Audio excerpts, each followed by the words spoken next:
Hi hello friends, എല്ലാ കൂട്ടുകാർക്കും ഇന്നത്തെ എപ്പിസോഡിൻ്റെ റിവ്യൂയിലേക്ക് സ്വാഗതം. അങ്ങനെ ശ്രുതിയാണെങ്കിൽ അശ്വിൻ പറഞ്ഞത് ഇങ്ങനെ ആലോചിച്ചുകൊണ്ടിരിക്കുക കേട്ടോ. എനിക്ക് തന്നോട് ഒറ്റക്കൊന്ന് സംസാരിക്കണം എന്ന് പറഞ്ഞുകൊണ്ടിരിക്കുക അശ്വിൻ്റെ ഫോൺ ബെല്ലടിച്ചപ്പോഴേക്കും അശ്വിൻ പോയല്ലോ. അതൊക്കെ ആലോചിച്ച് നമ്മുടെ ശ്രുതി വളരെ സന്തോഷത്തിൽ അവിടെ അങ്ങനെ ഇരിക്കുകയാണ്. അതേ സമയമാണെന്നുണ്ടെങ്കിൽ നമ്മുടെ മുത്തശ്ശി മോഹനങ്ങളും മനോരമയെ സംസാരിച്ചുകൊണ്ടിരിക്കുകയാണ്. ഈശ്വര, എന്നാലും എൻ്റെ അഞ്ജലി ബേബിക്ക് എന്ത് സംഭവിച്ചു കാണുമായിരിക്കും? എന്തായാലും വണ്ടി എന്തോ തട്ടി മരണം ഒച്ച കേട്ടു എന്നല്ലേ അമ്മ പറയണം. ഇനി വണ്ടി അങ്ങനെ ആക്സിഡൻറ്റ് പറ്റി അഞ്ജലി ബേബിക്ക് എന്തെങ്കിലും അപകടം പറ്റിയോ? എൻ്റെ മൈ ഗോഡ് എന്ന് പറയുമ്പോഴേക്കും മോഹൻ ഞങ്ങൾ പറയണ്ടേ, എൻ്റെ മനോരമേ നീ ഒന്ന് വായടിച്ചിട്ട് മിണ്ടാതിരിക്കാവോ? അവളുടെ വായടിച്ചിട്ട് സംസാരം എന്തുകൊണ്ട് പറഞ്ഞുകൂടാ? എനിക്കെന്തോ വല്ലാതെ പേടി തോന്നുന്നു. അങ്ങനെ എന്തെങ്കിലും അഞ്ജലി ബേബിക്ക് സംഭവിച്ചെങ്കിൽ കല്യാണം മാറ്റി വയ്ക്കേണ്ടി വരില്ലേ എന്നൊക്കെ പറയാണ്. ഓ, ഇവളുടെ കാര്യം എന്നിങ്ങനെ മോഹൻ ഞങ്ങൾ പറയണ്ട. ആ സമയത്ത് മനോരമ മനസ്സിൽ വിചാരിക്കുകയാണ്, എന്തായാലും കല്യാണം മുടങ്ങും എന്നുള്ള കാര്യത്തിൽ ഒരു സംശയവും വേണ്ട. അഞ്ജലി ബേബിക്ക് ആക്സിഡൻറ്റ് പറ്റിയല്ലോ എന്നൊക്കെ വെച്ച് മനോരമ അങ്ങനെ ഇരിക്കുക കേട്ടോ. ആ സമയം അശ്വിൻ അങ്ങോട്ടേക്ക് വരുന്നുണ്ട്. അശ്വിൻ ചോദിക്കണ്ട, എന്താ മുത്തശ്ശി എന്നെ അന്വേഷിച്ചത്? എന്താന്ന് ചോദിച്ചപ്പോഴേക്കും മുത്തശ്ശി പറയണ്ട, അത് അഞ്ജലി മോളെ വിളിച്ചിട്ട് കിട്ടുന്നില്ല എന്ന് പറയുമ്പോഴേക്കും മനോരമ പറയണ്ട, അഞ്ജലി ബേബിനെ വിളിച്ചപ്പോഴേക്കും കാർ എന്തോ പറ്റിയ പോലെ തോന്നിയെന്നാ മുത്തശ്ശി പറഞ്ഞത്.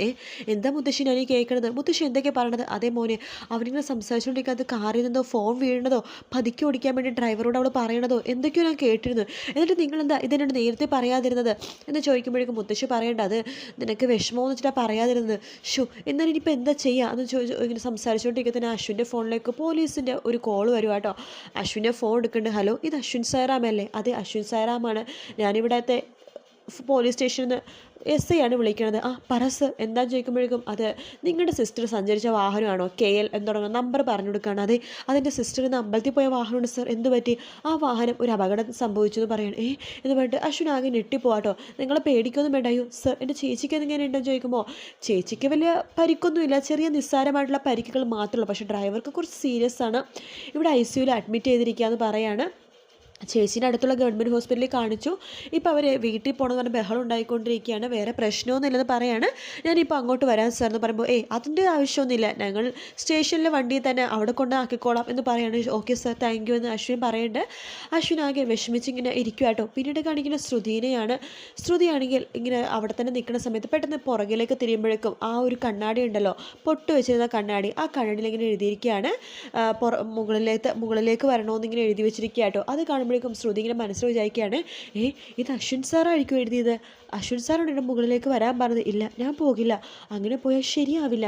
അങ്ങനെ സാർ എന്തിനാണ് എന്നോട് മുകളിൽ വരാൻ പറഞ്ഞത്? ഇനി സാറിന് എന്നോട് എന്തെങ്കിലും പേഴ്സണലായിട്ട് പറയാനുണ്ടാവോ? ഞാൻ വിചാരിക്കുന്ന കാര്യം തന്നെയായിരിക്കും സാറിനോട് പറയാൻ പോണത്. എന്തായാലും മുകളിൽ വരെ പോയി നോക്കാം, ചിലപ്പോൾ സാറിന് എന്നോട് ഇതിന് പറയാനുണ്ടെങ്കിലോ എന്നൊക്കെ പറഞ്ഞിട്ട് ശ്രുതി ചിരിക്കുന്നുമുണ്ട്. പക്ഷെ ഒരു ടെൻഷൻ ആവുന്നുണ്ട്. ആ ഒരു രീതിയിൽ ശ്രുതി അങ്ങനെ നിൽക്കുവാണ്. അങ്ങനെ പെട്ടെന്ന് അശ്വിൻ പറയുന്നുണ്ട് മുത്തശ്ശിയെടുത്ത്, ചേച്ചിക്ക് എന്തൊരു അപകടം പറ്റുന്ന പറഞ്ഞാൽ കുഴപ്പമൊന്നുമില്ലെന്നാ പറഞ്ഞ മുത്തശ്ശി, ഞാനിതിൽ പോയി അന്വേഷിച്ചിട്ട് വരട്ടെ എന്ന് പറഞ്ഞിട്ട് അശ്വിൻ പുറത്തേക്ക് ഇറങ്ങുമ്പോൾ തന്നെ അഞ്ജലി അങ്ങോട്ടേക്ക് വരുവാ കേട്ടോ. അഞ്ജലിനെ കാണുമ്പോഴെല്ലാവരും ഞെട്ടിപ്പോകുകയാണ്. അയ്യോ, അഞ്ജലി ബേബി എന്നൊക്കെ പറഞ്ഞ് മനോരമ വരുന്നുണ്ട്. നിങ്ങളെല്ലാവരും ഇങ്ങനെ പേടിക്കുമെന്ന് വേണ്ട, നോക്കിക്കേ, എനിക്കൊരു കുഴപ്പമില്ല ചേച്ചി, എന്താ സംഭവിച്ചതെന്ന് പറയുമ്പോൾ ചോദിക്കാൻ അശ്വിൻ. ആ സമയത്ത് മോഹനങ്ങൾ പറയണ്ടേ, കുഞ്ഞ് ചേച്ചി ഒന്ന് ആദ്യം അകത്ത് കയറി ഇരിക്കട്ടെ എന്ന് പറയുമ്പോൾ മുത്തശ്ശി പറയണ്ട, അതെ അവളൊന്ന് ആദ്യം അകത്ത് കയറി ഇരിക്കട്ടെ കുഞ്ഞു എന്ന് പറയാണ്. അങ്ങനെ അഞ്ജലിനെ വിളിച്ചിട്ട് റൂമിലേക്ക് പോവാണ്. അഞ്ജലി അവിടെ കിടക്കുന്നുണ്ട്.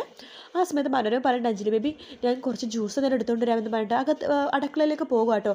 ആ സമയത്ത് നമ്മുടെ അശ്വിൻ ചോദിക്കണ്ട, എന്താ ചേച്ചി എന്താ സംഭവിച്ചതെന്ന് ചോദിക്കുമ്പോൾ അതോ വണ്ടിയുടെ ബ്രേക്ക് എന്തോ പെട്ടെന്ന് പോയതാണ്, എന്തായാലും എനിക്ക് അധികം ഒന്നും സംഭവിച്ചില്ലല്ലോ, ഇത്രയല്ലേ സംഭവിച്ചുള്ളൂ, നിങ്ങൾ ആരും ഇങ്ങനെ വിഷമിക്കല്ലേ എന്ന് പറയാണ്.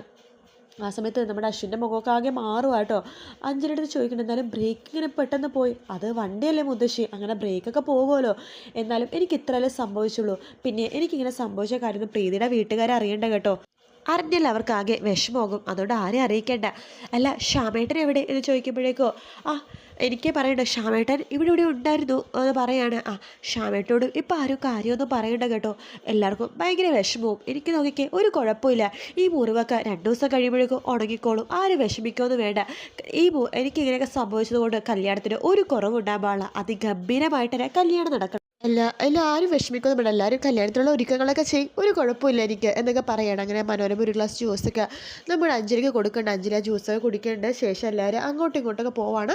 അശ്വിൻ മാത്രം അവിടെ ഒറ്റയ്ക്ക് നിന്നിട്ട് ജനലരികിൽ ഇങ്ങനെ ഓരോന്നൊക്കെ ആലോചിച്ചുകൊണ്ടിരിക്കുകയാണ്, പഴയ കാര്യങ്ങളൊക്കെ. അഞ്ജലിയും താനും ചെറുപ്പത്തിലുള്ള സമയത്ത് അച്ഛനും അമ്മയും മരിച്ച കാര്യമോ, അഞ്ജലി തൻ്റെ അമ്മയുടെ സ്ഥാനത്തായ കാര്യമോ, അഞ്ജലി തന്നെ ചേർത്ത് പിടിച്ച കാര്യമൊക്കെ ആലോചിച്ചിട്ട് നമ്മുടെ അശ്വിൻ ജനലരികിൽ തന്നെ നിൽക്കുവാണ്. അതേസമയം ശ്രുതിയാണെങ്കിൽ അശ്വിനെ കാണാൻ വേണ്ടി മുകളിലത്തെ നിലയിലേക്ക് പതുക്കെ നടന്നു പോയിക്കൊണ്ടിരിക്കുക കേട്ടോ. അങ്ങനെ അഞ്ജലി അശ്വിനെ വിളിക്കുന്നുണ്ട്. കുഞ്ഞ എന്ന് പറഞ്ഞ് വിളിക്കുകയാണ്. പെട്ടെന്ന് നമ്മുടെ അശ്വിൻ കണ്ണു നിറഞ്ഞ അഞ്ജലിനെ നോക്കുകയാണ്. നീ എന്തിനാ കുഞ്ഞ വിഷമിക്കണത്? നോക്കി ഒന്നും സംഭവിച്ചില്ലല്ലോ എനിക്ക്, നീ എന്തിനാ വിഷമിക്കണമെന്ന് ചോദിക്കുമ്പോഴേക്കും നമ്മുടെ അശ്വിൻ പെട്ടെന്ന് തന്നെ അഞ്ജലിനെ കെട്ടിപ്പിടിക്കുകയാണ്. ചേച്ചിക്ക് എന്തെങ്കിലും സംഭവിച്ചു എനിക്ക് സഹിക്കാൻ പറ്റില്ലായിരുന്നു. എനിക്ക് എൻ്റെ ചേച്ചി മാത്രമേ ഉള്ളൂ, എൻ്റെ അച്ഛനും അമ്മയും എല്ലാം ചേച്ചിയാണ്. എനിക്കറിയാലോ കുഞ്ഞ, നോക്ക് ഞാൻ നിന്നോട് എന്തെങ്കിലുമൊക്കെ വിഷമത്തിൽ പറഞ്ഞിട്ടുണ്ടെങ്കിൽ അതെൻ്റെ വിഷമം കൊണ്ട് പറഞ്ഞു പോയതല്ലേ, നീ ഇങ്ങനെ വിഷമിക്കൊന്നും വേണ്ട, ഒരു കുഴപ്പമില്ല കേട്ടോ എന്നിങ്ങനെ പറയാണ്. ചേച്ചി നിന്നെ വിട്ടൊന്നും പെട്ടെന്ന് പോവില്ലടാ, നിനക്ക് നല്ലൊരു പെൺകുട്ടിനെയും കേട്ടി അവർ നീയും ആ പെൺകുട്ടി കല്യാണം കഴിഞ്ഞ് സുഖമായിട്ട് ജീവിക്കുന്നതൊക്കെ കണ്ടിട്ടേ ചേച്ചി അങ്ങനൊന്നും പറയില്ലേ, എനിക്കത് സഹിക്കാൻ പറ്റില്ല. എൻ്റെ ജീവിതാവസാനം വരെ എൻ്റെ ചേച്ചിയും എൻ്റെ കൂടെ തന്നെ വേണം, അല്ലെങ്കിൽ എല്ലാം എൻ്റെ തെറ്റ് തന്നെയാണ്. ചേച്ചീൻ്റെ അടുത്തുള്ള ശ്രദ്ധ കുറച്ച് കുറഞ്ഞപ്പോഴാണ് ഇങ്ങനെയൊക്കെ സംഭവിച്ചത്. ഇല്ലടാ, അത് നീ എന്ത് തെറ്റ് ചെയ്തു? വണ്ടിയുടെ ബ്രേക്ക് പോയതും ഇതും തമ്മിൽ എന്താ ബന്ധം? നീ എന്നെ നന്നായിട്ട് തന്നെയാണ് നോക്കണത്, നിൻ്റെ ഇടവും വലവും ഒക്കെ എൻ്റെ കാര്യങ്ങൾ നോക്കുന്നുണ്ടെന്ന് എനിക്ക് നന്നായിട്ട് അറിയാം. നീ ബിസിനസ് കാര്യത്തിലൊക്കെ ശ്രദ്ധിക്കുമ്പോഴും എൻ്റെ കാര്യങ്ങളൊക്കെ ഓർക്കാനും ശ്രദ്ധിക്കാനും നീ മറക്കാറില്ല.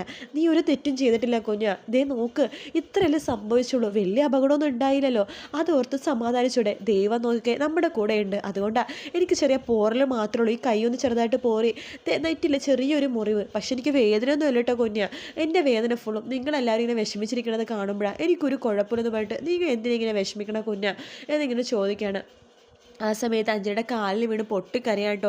എന്നാലും എല്ലാം എൻ്റെ കുഴപ്പമാണ്, ഞാൻ ചേച്ചിനെ ഒന്നും കൂടി ശ്രദ്ധിക്കണമെന്ന്. ഇല്ല കുഞ്ഞ, നീ ഒരു തെറ്റും ചെയ്തിട്ടില്ല, നോക്ക് നീ ഇങ്ങനെ വിഷമിക്കല്ലേ, അല്ലെങ്കിലും അങ്ങനെയാ നമുക്ക് വേണ്ടപ്പെട്ട ആൾക്ക് എന്തിനു സംഭവിച്ചെന്നറിയാം നമ്മുടെ മനസ്സ് ഒന്ന് പെടഞ്ഞു പോകും എന്നൊക്കെ പറയുമ്പോൾ അശ്വിൻ ശ്രുതിയുടെ കാര്യം ആലോചിക്കുക കേട്ടോ. അതായത് 2 ദിവസം മുമ്പ് ശ്രുതിക്ക് ആക്സിഡൻറ്റ് പറ്റിയെന്നുമായിട്ട് അശ്വിൻ ആകെ വിഷമിച്ചിരുന്നല്ലോ, അതുപോലെ തന്നെയാണ് അശ്വിൻ ഇപ്പോഴും വിഷമിക്കണത്.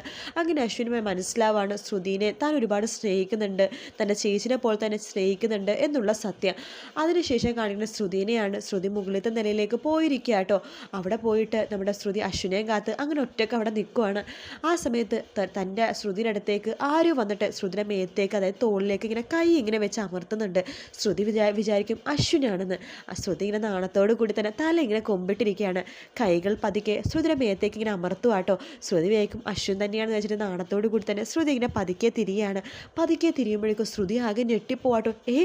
നിങ്ങളോ എന്ന് പറഞ്ഞിട്ട് ശ്യാമിനെ നോക്കുവാണ്. ശ്യാം ഇങ്ങനെ പൊട്ടിച്ചിരിച്ചുകൊണ്ട് ശ്രുതിയുടെ അടുത്തേക്ക് നിൽക്കുവാണ്. ആ സമയത്ത് നമ്മുടെ അശ്വിനാണെന്നുണ്ടെങ്കിൽ കുഴപ്പമില്ല, ചേച്ചിക്ക് ചെറിയ മുറിവല്ലേ പറ്റുള്ളൂ, ദൈവം കൂടെയുണ്ട്, തൻ്റെ ചേച്ചി തൻ്റെ കൂടെ ഉണ്ടല്ലോ, ഇനിയെങ്കിലും ചേച്ചിയുടെ കാര്യങ്ങൾ ശ്രദ്ധിച്ചേ പറ്റൂ എന്നൊക്കെ വിചാരിച്ചിട്ട് അശ്വിന് വളരെ സന്തോഷത്തോടു കൂടി തന്നെ ശ്രുതി എടുത്ത് ഇനിയെങ്കിലും തൻ്റെ പ്രണയം പറയണം, ശ്രുതിനെ ഒരിക്കലും കൈവിടാൻ പറ്റില്ല എന്നൊക്കെ പറഞ്ഞിട്ട് വിചാരിച്ചിട്ട് അശ്വിൻ നേരെ മുകളിൽ നിലയിലേക്ക് പോകുക കേട്ടോ. അങ്ങനെ അശ്വിൻ മുകളിലേക്ക് എത്തുന്ന സമയത്ത് നമ്മുടെ ശ്രുതിനെയാണെങ്കിൽ ശ്യാം ഇങ്ങനെ ശ്രുതി എന്ന് പറഞ്ഞിട്ട് അടുത്തേക്ക് പോവാണ്. ശ്രുതിയാണെങ്കിൽ നിങ്ങൾ എന്താ ഇവിടെ എന്നൊക്കെ പറഞ്ഞിട്ട് ശ്രുതിയാണെങ്കിൽ ആകെ വീർപ്പ് മുട്ടുവാണ്. ശ്യാം ശ്രുതിനെ ചേർത്ത് പിടിക്കാൻ വേണ്ടി അടുത്തേക്ക് പോവാണ്.